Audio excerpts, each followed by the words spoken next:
Hello and welcome to Current Gaming, me Current Preds. Today's episode is going to be on support player. This is episode 2 in our 10 episode series of strategies and tactics in public game matches and game battle matches. This is a demolition game on Array. No, sorry, Summit. It's Summit, I always get those two mixed up. And as you saw in the last video, I'll be looking at the support player class, the objective player class, and the Slayer class, and how I use them in games and how my teammates revolve around me and what they do to help my cause, whichever class I'm using, whichever role I'm playing in the game.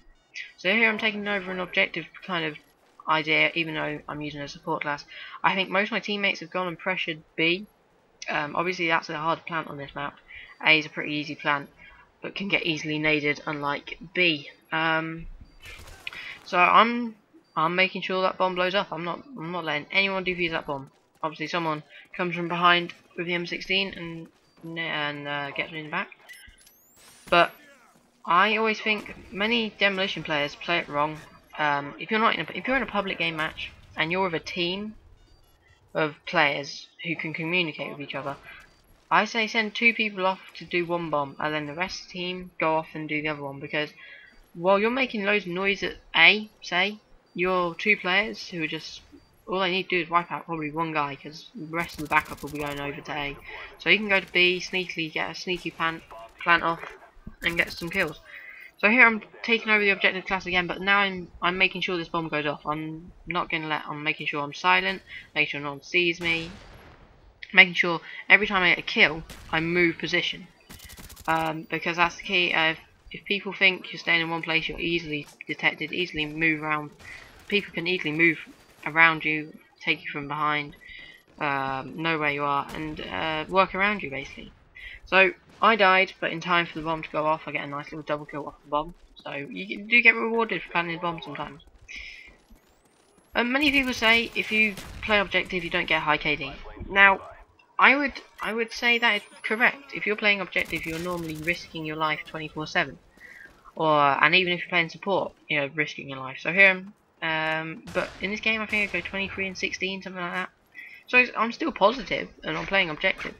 So here we are. We're making sure I'm waiting for some backup on B, because I'm definitely not going to be taking that bomb with 2 people there. And we have an SR-71 up, or is a Blackbird. Probably best kill streak in the game, to be honest, the Blackbird. It's basically like having the other team on your team and seeing where they're facing, what they're doing. It is a brilliant kill streak. I love it. So here I am just defending the bomb, even though no one's planted it yet. I'm waiting for my teammates to plant, probably trying to build up some kill streaks there. The thing with kill streaks, as I see, I've already had spy plane, and then I get another spy plane. The thing with kill streaks is kind of build them up. Don't use them straight away. See my spy planes, like I keep some of them for my next round, because I know we're gonna need them on the attacking when we're defending, to see where people are. And not many people are running ghosts recently. I've seen in demolition games. They're mostly running flat jacket, or is a good idea. I would run flat jacket if I was playing objective and planting those bombs. So I can see why, but not everyone has to wear it. To be honest, ghost is probably one of the best perks in the game. The 2 perks I switch between is probably flat jacket and ghost at the moment. So here I'm going for a little Slayer action, going spawn trapping them, getting some nice spawn kills. As all things happen, I'm not an optic, I'm not amazing. All things do come to an end. So this spawn killing doesn't go on for long. It's like 3 kills and get knifed in the back. What would happen if you sat in spawn for too long? Which I did. So I've been working on a montage at the moment. This is going a bit off track, but I was thinking of doing a montage or top 5 plays of the week or something like that. Something interesting. But let me know in the comment sections what you'd like. So we've planted a bomb. I get a nice little anti-bomber there, and basically we've planted a bomb. So that means you've got to rush, and this is where Marathon Pro comes in. So much handy.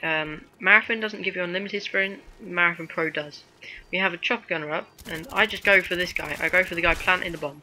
I don't go for the guy who's more deadly to me, because if I go for the guy who's about to kill me, instead of the guy who's lying on the floor defusing a bomb, it's better for me to go for the guy defusing the bomb.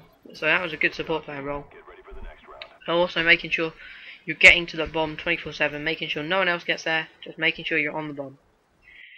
So we won that pretty comfortably. We got those 2 bombs off relatively quickly for this map. And normally when I'm playing on Summit Demolition B, we try and get B off first. Definitely, if we get B off first, we have a comfortable lead, and we have someone off on A when it gets to about the 7-second mark, and we have a comfortable surrounding of B bomb. Because if you have got 2 people on B bomb and one goes down, one guy dies on B, and the other guy's, say, just checking around the outskirts of B, and he doesn't notice his teammate die, then that's a problem, because they'll defuse that. So you want about 3 or 4 people. If you're running a 6-man team, you definitely want 3 or 4 people on that B bomb.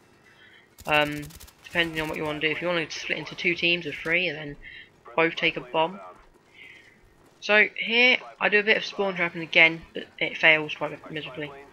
So this is where I have to pick a bomb. So I pick A. I think A worked out alright for me first time round, so I better go in for it again. So I'm going to set up here. And I thought, oh, this is basically where most of the people will run down for A. They don't really go through the building. Big fail there. They don't really go through the building. They normally go through that the sidewalk where I've just died. But I know someone will be planting that A, so I get back on that A, get him, and definitely defuse straight away. Because if you don't defuse it straight away, it gives them special seconds to basically get to your bomb and get you killed.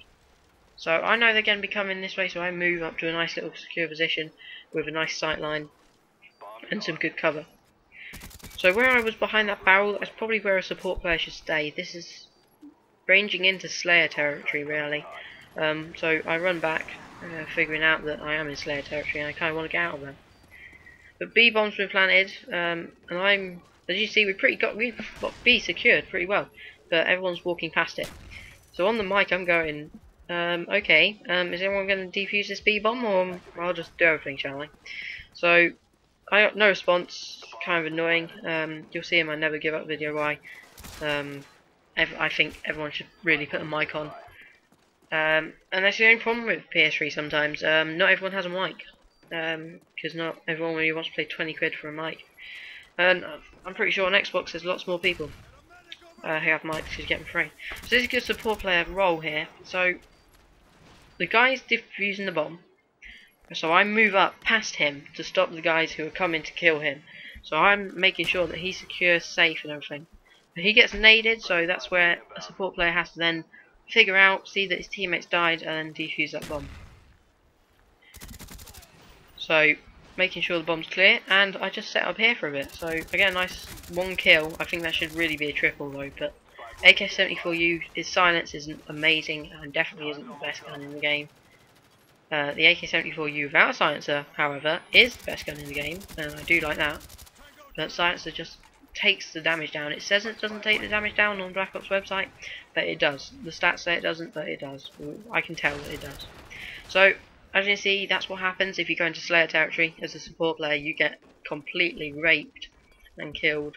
As you see all those skulls on the map, you just see all of us. So we're all basically in their spawn, just spawn trapping. So that's the end of the game. I hope you've enjoyed, so please comment, rate and subscribe. Check us out on Facebook, the link's on my channel. So thanks, see you later. Episode 3 will be out next week. Cheers.